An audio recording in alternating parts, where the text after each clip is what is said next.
All right. Without further ado, tell the whole world, the whole SPSM chat universe, galaxy, solar system, who is Zachary Mallory. All right. Hi, everybody. My name is Zachary Mallory, and there is my Twitter handle. I am an LGBTQ advocate based in Kansas City, Missouri, and I focus on suicide prevention and mental health. I am a survivor of conversion therapy and of suicide attempts myself. Um, and right now, I'm working across the state and hopefully eventually across the country to end conversion therapy, especially by licensed mental health professionals and whenever it comes to the youth population. Um, and yeah, thank you, Rudy, honestly, for this opportunity and for allowing me to be here today. Yes, no, definitely. We have been circling each other for quite some time, and this is our first time actually being able to talk. And like this is a big moment. We've been following each other's stories for like several years at this point, and so now we finally get to talk. And I get to learn more about your story and your advocacy work. So before we get into the conversion therapy, I want to know a little bit more about your backstory and your gender identity journey and just journey to find yourself. Okay, yeah, absolutely. What a great topic, honestly. So I knew I was different per se whenever I was a very young age. I used to collect littlest pet shops, and my grandma always gave me a hard time for it, not in a bad way, but like in a very good way. And she would just say like a lot of different random things. Anyway, so I came out when I was 14, and I came out as bisexual. And then whenever I turned 16, I came out as gay. And then whenever I turned out, or whenever I turned 18, I really started to struggle with like my gender identity and struggling with my sexuality. Um, I did attempt suicide for the first time, and that really shaped like how I felt about my future. I felt like I didn't really have a future at that time, and I felt like I wasn't going to succeed at anything. I was struggling in school. I barely graduated because of everything that was going on. Um, and I struggled for quite some time. I finally went to therapy and I was put on to some different medications, and that really helped quite a bit. But it didn't obviously take care of the whole thing, but it took care of enough, that I was able to function at least. And I was able to graduate at semester back in 2015. Um, and I was able to walk across the stage in May of that year. All right, so let's get into the swing of things. Um, let's see if I can. There we go. Okay, so this is Zachary Mallory. I'm Rudy Caseres. You're watching SPSM Chat. We're talking about conversion therapy. And we want to hear from all of you out there in social media land as well. So whether you're on twitch.tv/SPSM chat, I see you, Laz. Thank you for hosting us. Hope to have you back on the show soon. Facebook.com/SPSM chat. Thank you, Joelle, for sharing on Facebook as well. Good timing. YouTube.com/SPSM chat and Twitter.com/SPSM chat, where it is the pinned tweet right now at the top of our account at SPSM chat, of course.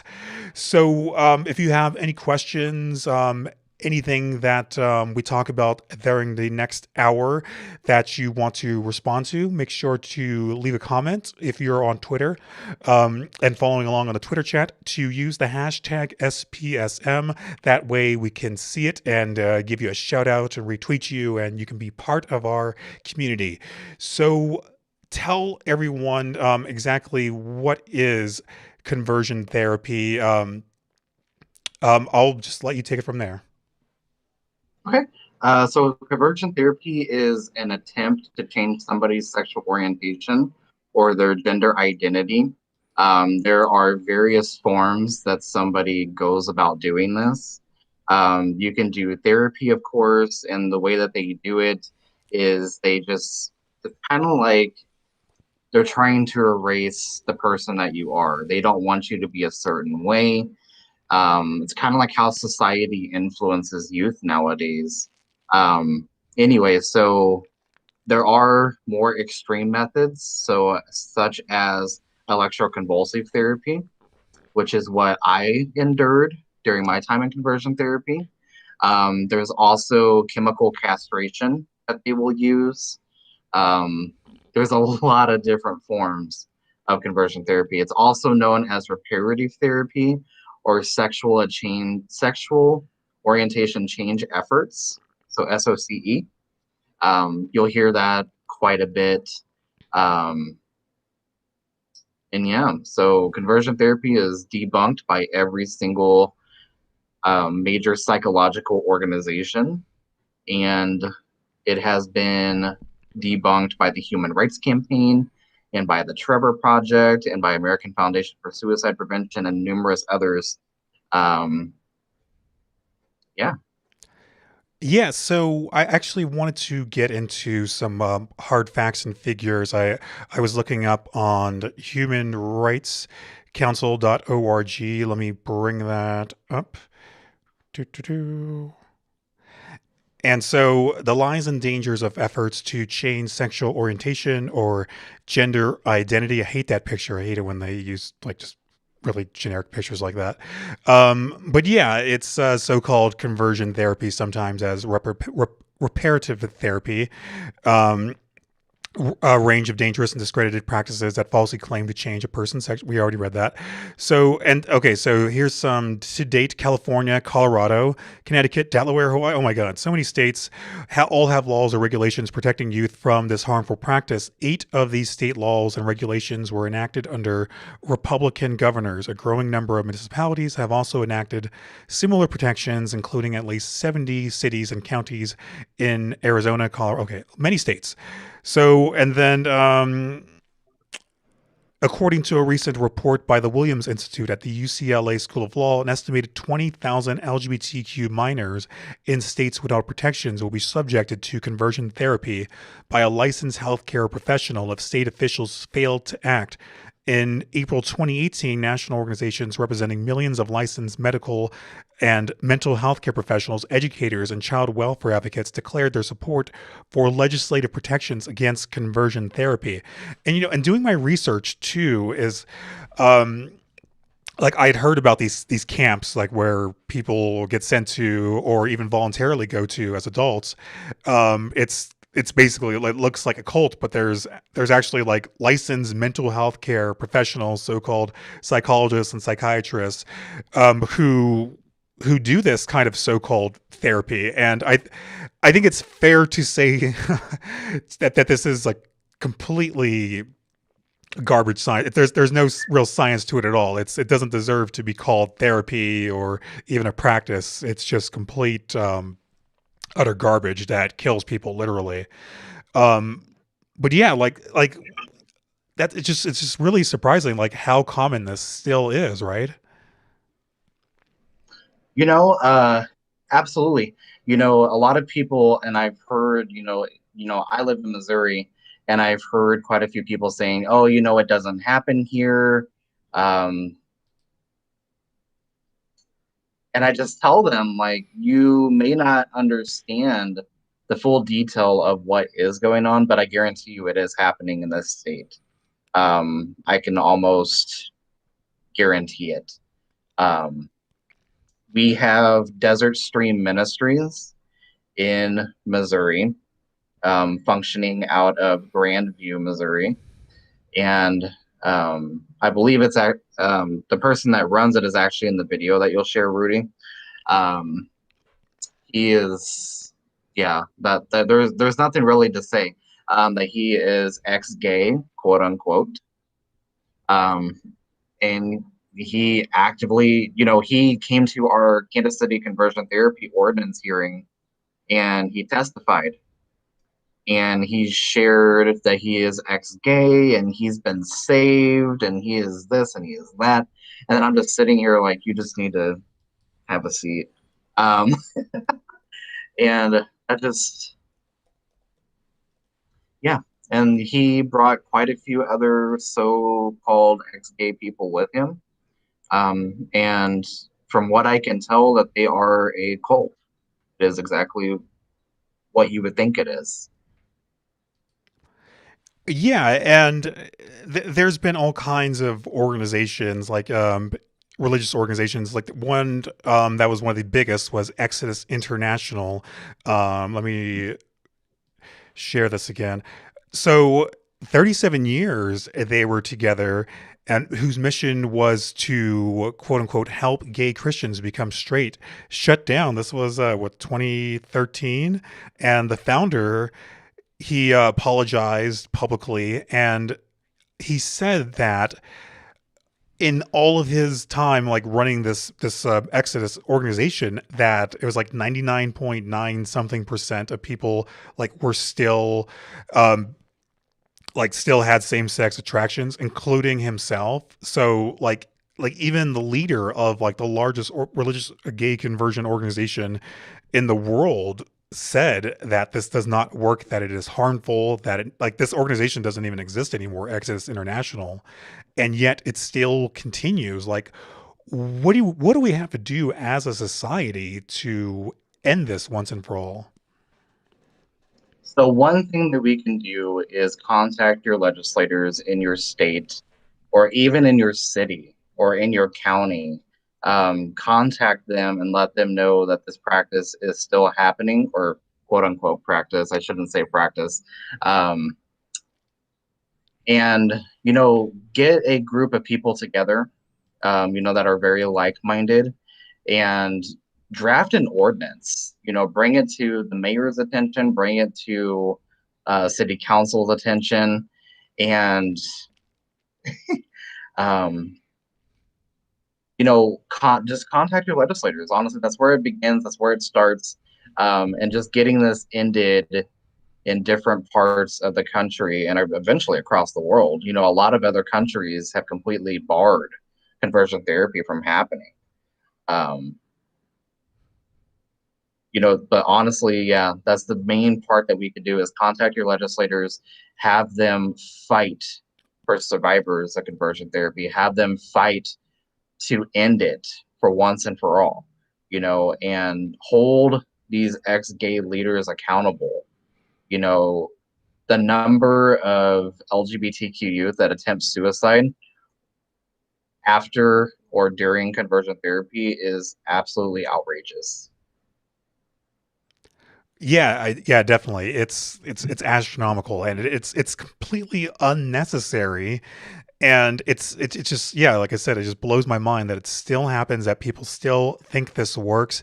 Like I think even and I could probably look this up later, but I'll just there was a conservative, a far right commentator, Milo Yiannopoulos, who claimed Mhm. to go under conversion therapy and was before very openly gay, and was actually like one of the like most surprising things, because usually people in those movements are very masculine, and or quote unquote pretend to be masculine, and you see what happens.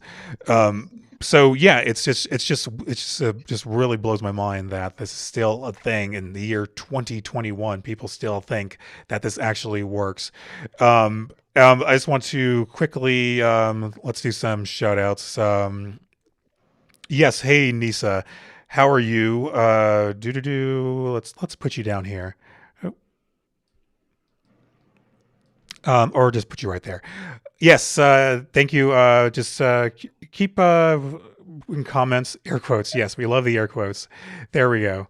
Um, and thank you for sharing the Trevor project in the Twitch chat. Appreciate that. Okay, so there we go. Okay. Milo's career ended when he once said, Father Dan. Okay. Awesome. So we're off to a good start. Speaking of advocacy and legislation, I love it when people are sassy in the comments. Can't read all of them though, but yes, keep on commenting in the chat. So okay, so let's get into it. I'm gonna mute both of us like while this video plays. It's only like a minute and a half just to make sure there's no echo. So just heads up on that.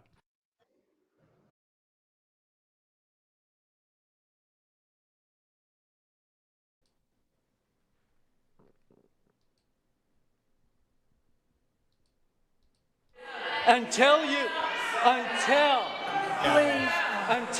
have defined reparative therapy, you are not ready to vote. Supporters of the conversion therapy ban for kids tried to shout down Andrew Kaminsky, but others stood, applauding him in support. You are not Supporters of the conversion therapy ban for kids. One man tried to shout down Andrew Kaminsky, but others stood, applauding him in support.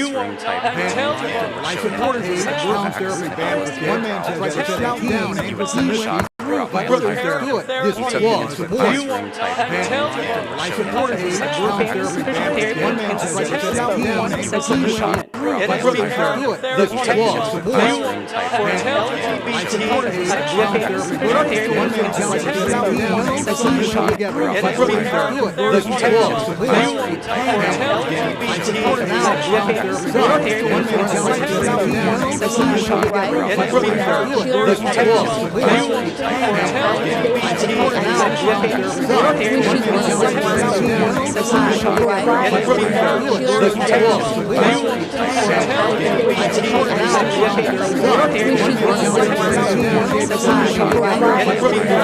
This was support.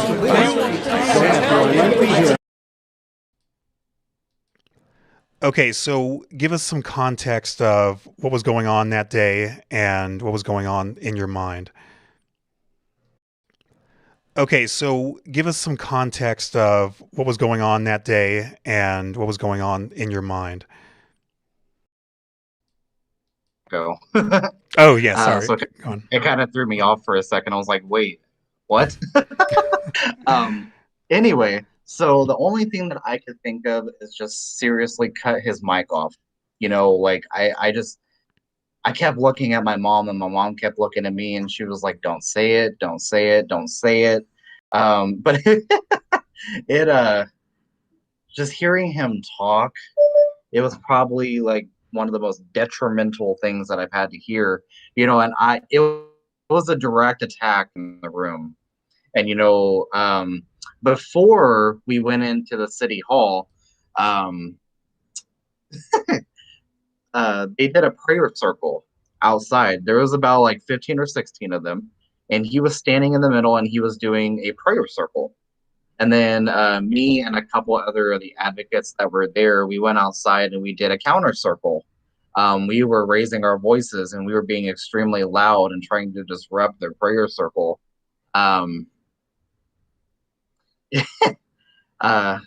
Whenever they came back with unanimous vote to end conversion therapy in Kansas City, I felt like they were listening, and a lot of the city council members are advocates, and they are allies to the LGBTQ community, including our mayor, Lucas. And he was very supportive of everything that we were doing. And it just felt like I just saw somebody comment and say that looked just so intense.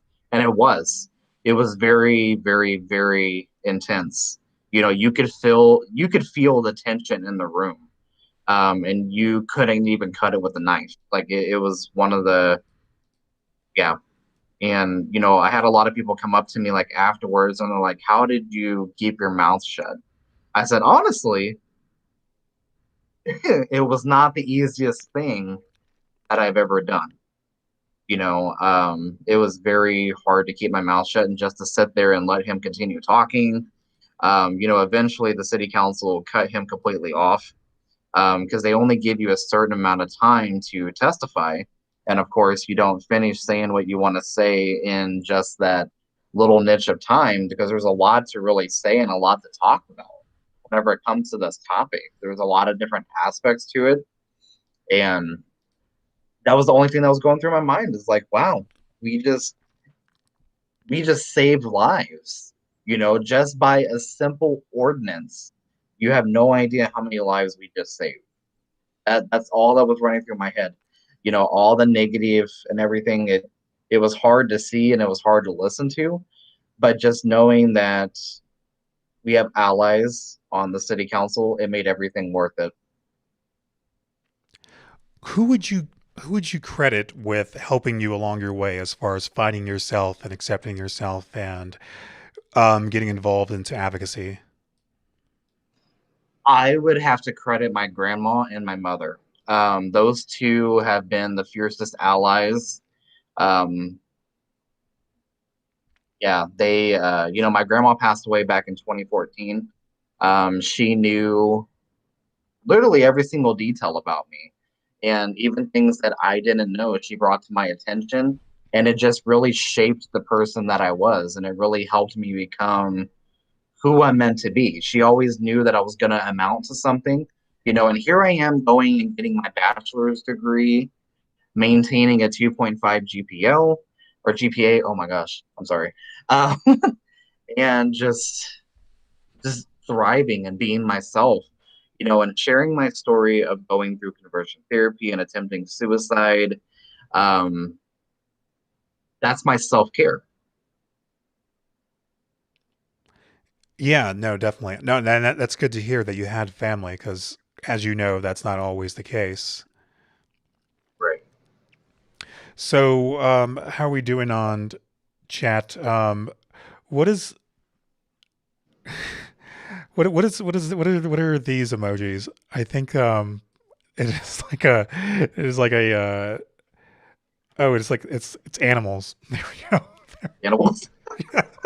There. And real quickly, yes, Milo Yiannopoulos says he is ex-gay, wants to rehabilitate conversion therapy. So further proof that this is still a war that is still being waged, and there's still people with a lot of power that are still trying to make this a thing. So yeah, fuck that guy. Let's get him off the screen. Oh, it's a happy pride bear and a trans pride lion. Okay, it doesn't really show up well like when I put it up on the screen, but yeah, I see that on my phone. So yes, more of those. That's totally fine, Nisa. Keep the chat going live. Any questions that you might have, please. Now is the time to ask as we get into the conversation. Okay, so first, pretty damn lion. Yes, it is. So talk about like what other things you got going on with your advocacy, because you also work with youth. You also do other things in the LGBT community. So talk about that. Okay. So yeah, doing a lot of different things with, like the LGBTQ community, really being involved and volunteering my time with different organizations. And, we think about like Black transgender women that are murdered on a daily basis, and we're not talking about it, that is one of the things that I'm passionate about, and one of the things that I am bringing to attention. I've started working in gun violence and gun violence prevention, and volunteering my time with different organizations that are doing stuff with that. And I am bridging the gap,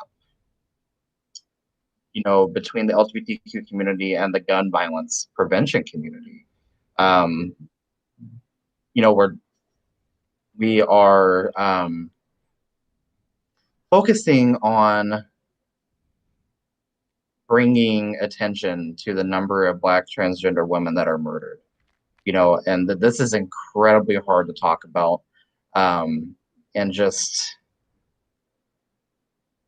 whew, yeah, it gets really touchy. And, I have a lot of transgender friends, and a lot of them are people of color. And it just devastates me whenever I learn about another one's life being taken too soon. So, doing that side of the LGBTQ work, and like gun violence prevention, and just working across my state, talking with legislators, sharing my story of surviving conversion therapy, and really influencing change. That's what I really am focusing on. And also at the same time, focusing on my self-care. I've really let myself go in aspects of like regarding my mental health. I haven't been focusing on it as much as I should. I am going back to therapy now, so hopefully I will be able to work through a lot of the trauma that I have built up, and just sharing, just sharing and being myself. Honestly, I use social media as a platform, and I share very openly about my life. Obviously, I don't go into great detail about things that are happening, but I'm just very blunt and very right to the point. Um, so yeah, that's what I've been a little bit doing, and that's what I've been up to. All right, we had a question from Laz on Twitch, which you talked about a little bit, but feel free to go into more detail. Says, I missed maybe sorry, but how and when were you first able to find LGBTQ community that you found supportive? I was hospitalized back whenever I was like 16, and there was other gay people in the room, and I felt a sense of community. What an odd place to find a sense of community. But just sitting there talking to them and sharing about attempting suicide, and the facilitator of the group that we were sitting in was very supportive and was very open-minded, and it just turned into a huge conversation that we needed to have. We shared our stories, we shared about where we come from, we shared about our childhood.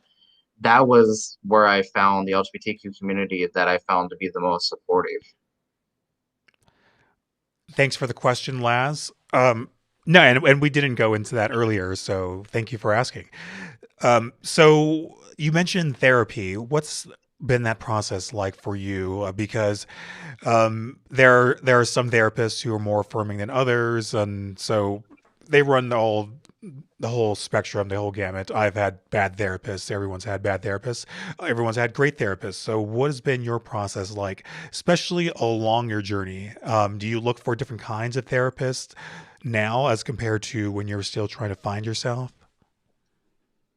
My therapist that I have right now is incredible. She's openly LGBTQ herself, and she is very affirming of my feelings and of my emotions. And we're just working through a lot of the vicarious trauma that I have, and just kind of digging deep into trauma that I've experienced. I only talk to her for 30 minutes every week, but in that 30 minutes, it's a very deep and detailed conversation. And it's actually helping quite a bit. I've also been going to a support group for sexual assault survivors. That was back whenever I was 17 too. From 16 to 19, it was probably like the worst parts of my life. And I'm just really recollecting a lot of those pieces and recollecting a lot of my lost time that I lost in my life while I was going through these different things. And, you know, in that time, I went through addiction. I went through sexual assault. I went through, being bullied and being harassed in school and being the target of hate, being the target of hate. I went to my first Pride Festival, back to that question. I went to my first Pride Festival here in Kansas City, and I never seen anything like that. Just people being themselves and people being open and people just, you know, just really being themselves. That was kind of reassuring to me, but it still didn't prevent me from seeking out conversion therapy because, my parents were very supportive of me, but society was not. And, a lot of LGBTQ youth are forced into conversion therapy, not by choice, obviously. Mine was by choice, but if I would have known then what I know now about it, there ain't no way in hell that I would have went through it. Yeah, and what was going on in your mind during the actual therapy? Like, sorry, therapy. Like, how close were you really to ending it all?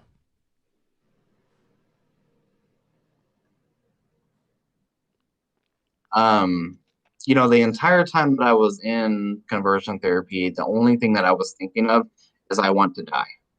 That's the only thing that I was thinking of. And, hearing him tell me how much of an abomination I am and how I needed to change because nobody would accept me, nobody would love me. I would never amount to anything. I would never be anything. I would never do anything with my life as long as I was living in sin. I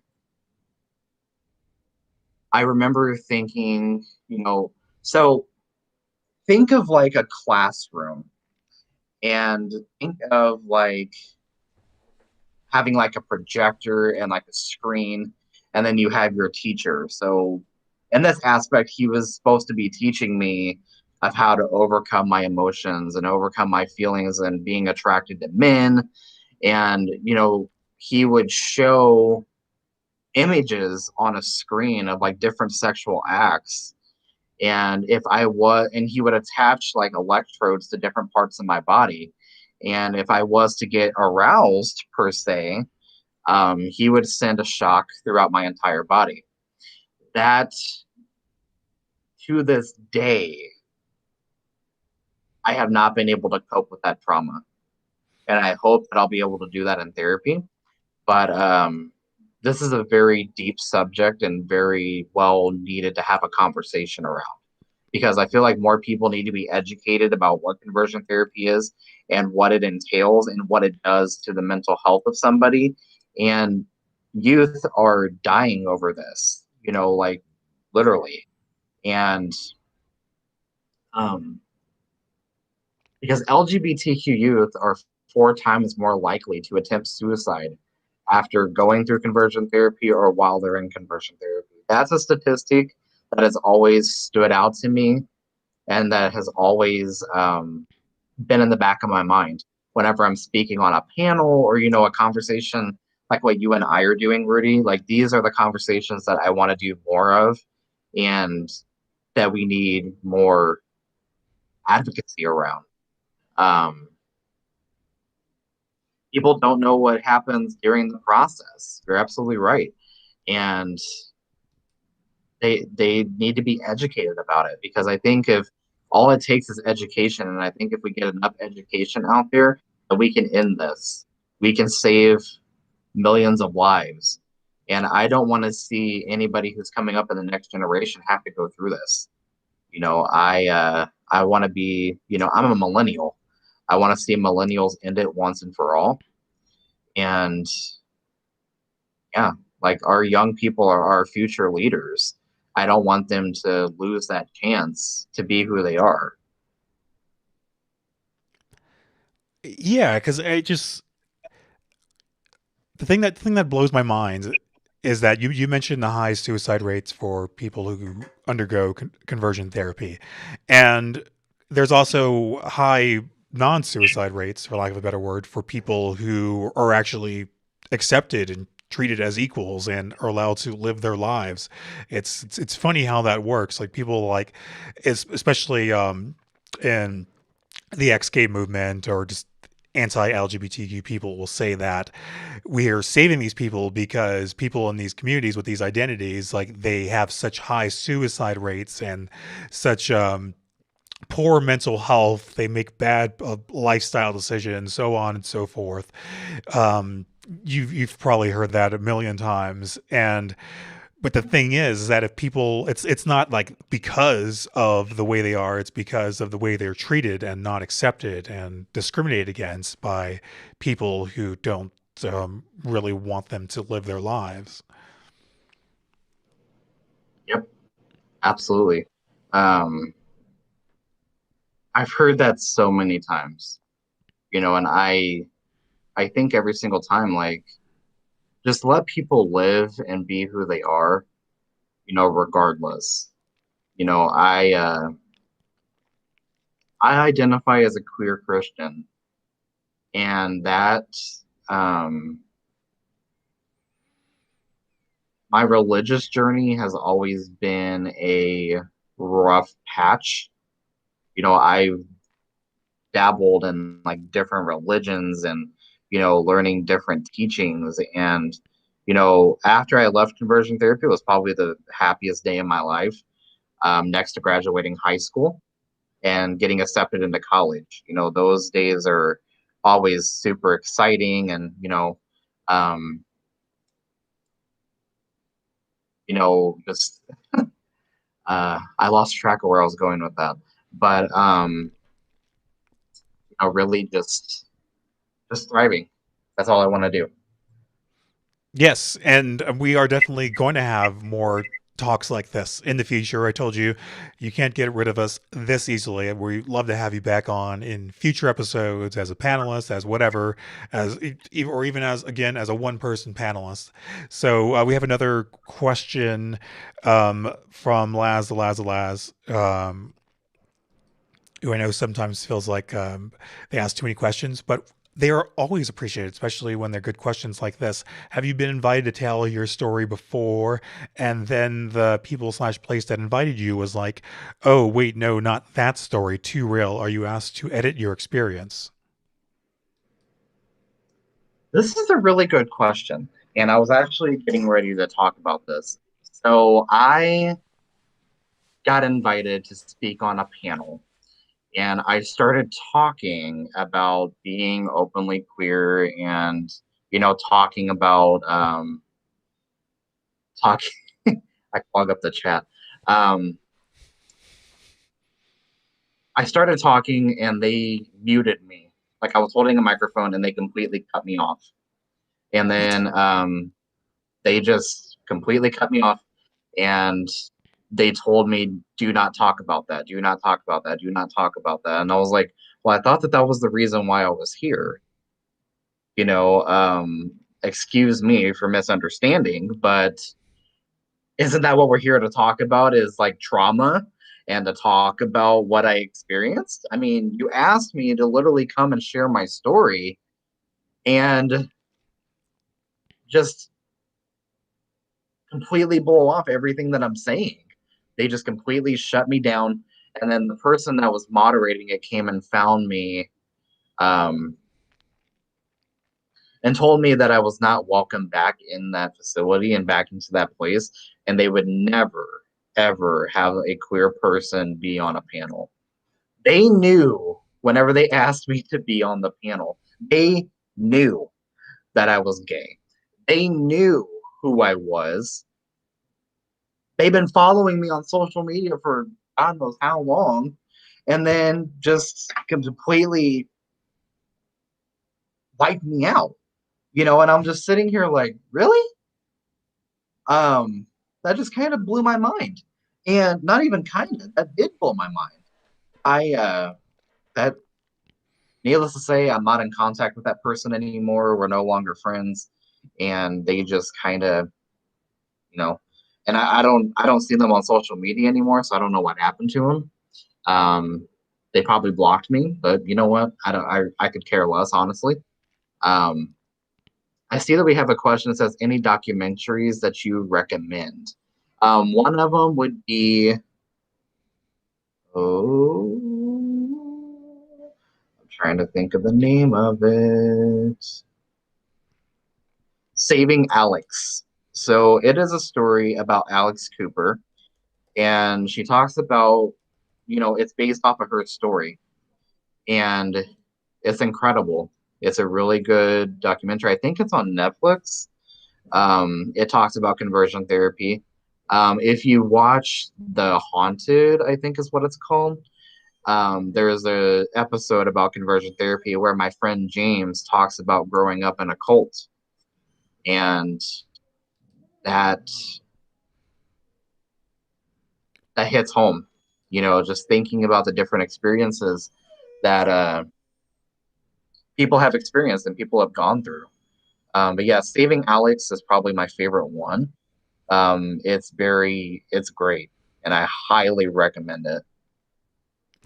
Yeah, there's a book called Saving Alex, and then there's a Lifetime movie called Trap the Alex Cooper Story. Is that the same thing?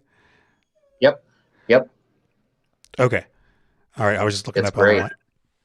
Yeah. So I'll put a link to that unless yes, actually let me just show the people real quick just while we're up here. So the Trap the Alex Cooper Story is the name of the Lifetime movie. Yep. And then the book is called Saving Alex Saving Alex. when I was 15. When I was 15, I told my Mormon parents I was gay, and that's when my nightmare began. That's a hell of a title. So That's what I that's was on thinking too. yeah, and that's on Amazon. So go check that out. Okay, I think we had. And there was actually a documentary, a Vice documentary on YouTube that you can watch for free that I was watching. I don't know if you've seen that one. They actually go to a conversion camp for adults who enter there voluntarily. So it's different from your experience. They're obviously like not going to be like physically abusing people like in the documentary, but they do interview other people and survivors as well. So I can link to that as well. It's like a half hour long. The thing about Vice documentaries is that they'll go into uncharted territory. Like they'll even like interview like far right people and terrorists, and so and which it goes into tricky territory because you don't want to platform certain people, but then you also want to like to learn more about it. So it's just know going in is that like you're gonna have to suffer through people trying to justify their reasons for doing therapy or conversion therapy. But okay, so I think we're all caught up. Thank you for sharing the link in the Twitch chat. And then I'll try to put these. I'm always lazy about it, but I will. If I say it live on stream, that gives me the motivation to actually do it. So I will put links to stuff that we're talking about on the blog, SPSMchat.com. Remember that. I said that on stream, so that means that I'm going to do it. Okay, there we go. So, so I think we're all caught up with chat. Let's get on to final thoughts. And since it's just you and me, and it's like we're 46 minutes or 14 minutes left, let's have this be more of an extended final thoughts and take this time to deep dive into anything that we might have just barely scratched the surface of, talk about things that other projects that you have going on and anything else you want to promote and how people can connect with you. So take as much time as you need. Okay. So one of the things that I really want to talk about is about the mental health after conversion therapy. I was diagnosed with borderline personality disorder, schizoaffective disorder, anxiety, cumulative PTSD, and multiple other diagnoses after leaving conversion therapy. That is something that a lot of people don't talk about, and a lot of people are not comfortable talking about, and that's perfectly valid, and it makes entire sense. But I am here to break the stigma whenever it comes to mental health and suicide prevention, and I am here to educate people about what happens while you're in conversion therapy and what happens after conversion therapy. You know, that aspect of it is something that is very taboo to talk about to a lot of different people. The best way to connect with me would be on Twitter. So you can follow me at Zachary D. Mallory. I'm very vocal. Yep, so there's the little doodad. You know, and I want to see federal legislation come up about conversion therapy. I really do. And you know, about a year and a half ago or 2 years ago, there was a bill that was introduced, and it's called the Youth Mental Health Preservation Act, and it would bar, you know, licensed therapists and any mental health professional that has a license from enacting into conversion therapy. I would like to see that be introduced again.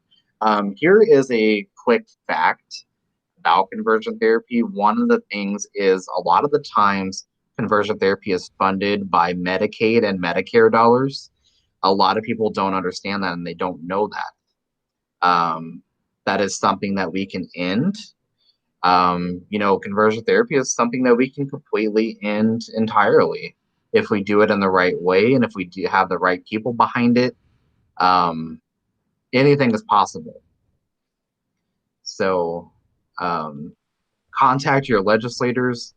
You know, contact me, and I'll be happy to write a letter to your legislator.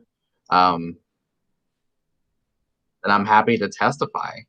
You know, just let them know, like, hey, I am here, I am visible, and I'm not going to go anywhere because you want me to. And I'm not going to be silent. I'm not going to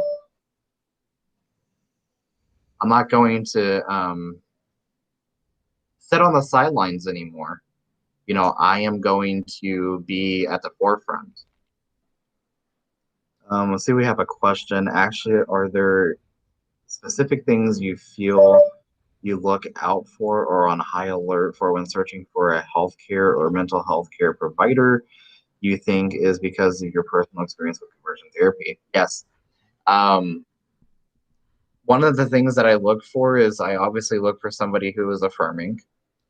And you know, you can't really tell that from like a biography of somebody because who can, you know? I look at what they specialize in, and I'm very cautious whenever it comes to that. And you know, even as like a, you know, whenever I'm thinking of like a doctor, I'm still incredibly nervous about opening up to them because I don't know how they're going to treat me.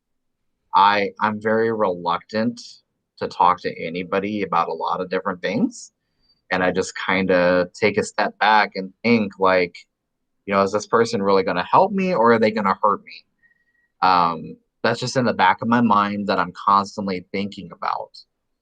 And, you know, I understand like not everybody is going to hurt me. Not everybody is going to be harmful to me. But I also think there's always that potential. So, yeah. Once again, Rudy, I honestly cannot thank you enough for having this conversation.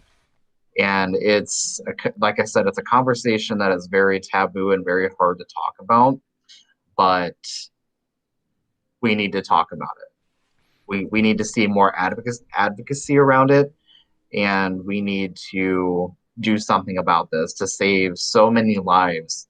You know, just thinking that we did this in Kansas City, in a huge city, you know, there's like 500,000 people that live in the city, or even more than that. Just thinking about how many lives we really saved, that's really heartwarming to me, you know. And then I see other cities in my state, and I see people talking about it. You know, you can follow the hashtag, like hashtag in conversion therapy. I want to check something I thought I heard Zach say. Uh-oh. I love it when guests are proactive on the chat as well. So sometimes I'm not even sure if they can see it at all. So, but oh, that Medicare can fund conversion therapy. I've heard a couple different stories about it, but I know for sure like Medicaid can. A lot of people do use Medicaid because whenever you have a license, you can take Medicaid dollars. And yeah, it's very real. It's very, a lot of people don't understand that, don't think about it. People get paid to basically kill somebody. Yeah, definitely. And there's a lot going on right now across the country in different legislatures, but we definitely need a national ban on conversion therapy. Like just full stop, no compromises, no loopholes or anything like that. So it's a long road ahead, but I'm glad that we have people like you. Actually, I was thinking that might be what might be a good idea is, and maybe this already exists, is there like a sample letter that people can adapt to read out to their own Congress people, to their own legislative meetings? So Yeah. you can go to the trevorproject.org, and there is different ways to contact your legislators. And there is a project called 50 Bills, 50 States, and you can really get involved that way. And just, honestly, just doing research about what conversion therapy is. And I'm happy to help anybody who wants to do this. Feel free to contact me on Twitter, on Facebook, any way that they want to. And I'm happy to help guide. What about biblical counseling or Christian track counseling? Do they do this conversion therapy? It's highly likely. I honestly would not doubt it one bit.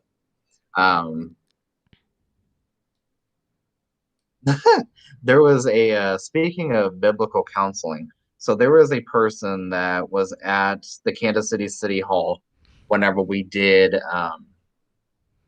our Kansas City conversion therapy ordinance. She stopped me after I finished testifying, and like after the vote came out that they were going to in conversion therapy for minors by licensed mental health professionals. Anyway, she came and found me and said that she does biblical counseling, and she's not going to stop doing it regardless if they tell her to stop doing it or not. So that tells me that yes, it does exist, and they are most likely doing conversion therapy, but they hide behind the freedom of religion aspect. They hide behind, whenever we think of like hiding behind religion, we think of Westboro Baptist Church over in Topeka, Kansas. They practice hate. They hate practically everybody. We think about that. I mean, with Medicaid, as long as you accept their rate and have credentials, a lot of stuff under CBT. Yep, exactly. And that's how they get away with it, because they think that it is cognitive behavioral therapy. I've been through CBT myself, and I found it to be so rejuvenating to me. It was great going through with an actual therapist. And me and this therapist like seeing each other for 2.5 years. And we just, yeah, we connected, and we were able to work through a little bit of my trauma. Whenever it comes to the trauma from conversion therapy, we were able to, focus on different things. Yeah, and just to be clear, there is a HR 1981 prohibition of Medicaid funding for Conversion Therapy Act that's been introduced, but it has just only been referred to the Subcommittee on Health, and there hasn't been any action since March 29, 2019. 2018. So yeah, as long as that's still a thing, there's still going to be these loopholes and ways of getting around. And just to be clear, just because like what they're calling reparative therapy or whatever, biblical counseling or whatever, just because they're not like doing physical torture like the horror stories that you hear that are very real, that doesn't mean that there isn't damage being done. Correct, Zachary? That is absolutely correct. There are other ways to do conversion therapy. One of them is just to completely brainwash somebody by different biblical verses. And, specifically talking about whenever it comes to the Bible, talking about how homosexuality is a sin. There's different interpretations behind it. But yeah, like I said, there's different ways to do it, not just by electroconvulsive therapy or chemical castration or anything like that. There are multiple ways to do it, and I would like to say there's no right or wrong way to do it, but that's kind of what it comes down to. Because if they really want you to change, they're going to do every single thing that they can to change you. Yeah. So remember that going forward, if you hear something that sounds even remotely like conversion therapy, it is still very bad and should not be done. Just accept people. Just let people be who they are. Like gay people are fun. Just Okay, so we're gonna wrap things up. I really appreciate this conversation. I feel like we're like just like barely hitting our stride. I wish we can go on for another hour, but like I said, we can keep going on and on and on, and we will in future episodes, and we'll be able to cover all kinds of different topics. I remember when you reached out to me a few weeks ago when I came back, you had mentioned like doing something for June for Pride Month, and I was like, why wait until then? Like we can do something like any week. So I'm glad we were able to make this work. Yeah, I am as well. And as you said at the very beginning, you and I have been following each other for several years. And, Rudy, you're one of my biggest inspirations, and wholeheartedly, I mean that. You've really helped me overcome my own struggles. And I am forever grateful that you and I connected and that we were able to have this conversation, and yeah, anytime that you want to have this conversation, even in like different aspects, it doesn't necessarily have to be about conversion therapy, but I'm here anytime. Yeah, yeah. And I know some other streamers too who would love to have you on their show as well. So thank you, Nisa, for liking the stream. It took you long enough, but that's going to do it. That's going to do it for this week. We appreciate all of you across our various platforms: twitch.tv/SPSM Chat, Facebook.com/SPSM Chat, YouTube.com/SPSM Chat, where you can watch all past episodes going years and years back. Twitter.com/SPSM Chat. We are, of course, at SPSM Chat. I am at Rudy Caseres on Twitter. We stream live every Sunday, 6 p.m. Pacific Time, 9 p.m. Eastern Time, rain, snow, sleet, or sunshine. That's going to do it. Sign us off, Zachary, in however way you feel fit. The main thing to take away from all of this is love your neighbor, love every single person that you come in contact with, and be their advocate, be their ally.